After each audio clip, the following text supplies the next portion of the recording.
Bafethu, akekho umuntu ozonda i-interview njengoGabza Small. Yabo la phezulu nje ubaleka ini? Ubaleka ukwenza i-interview yangithono yano release. Yebo.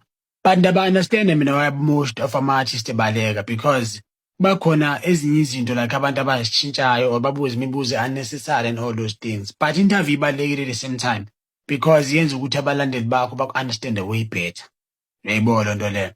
So izinto ezibalekile nje kakhulu lezo bafethu. But into engayitsho mina kuma-upcoming artist, upcoming artist, if ufuna ukuthi ibrand yakho ikhule and yaziwe, ungabalekela ama-interview. And interview mayifika kuwe, ukwazi ukuphendula into emele iphendule, into angamelanga ngiyiphendule iphesini nalo ngayiphendule, umtshele nje straight abalenge ngiyiphendule ke le.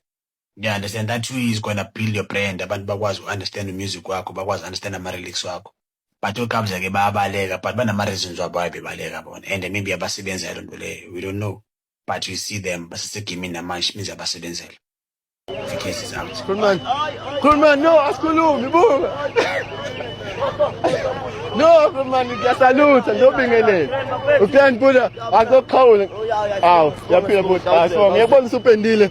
Bo, ushama khona. Usangizama Ah, record isimo. Ushama khona lapha. Nachabe mpenda. Bopenda. Asabe ukuthi zo celebrate 67 minutes of Mandela. So ufuna ukuthini nje kubantu be community nabantu abakusupportayo nje mhlambe bud. Yabona. Ah, kubonga thina bud.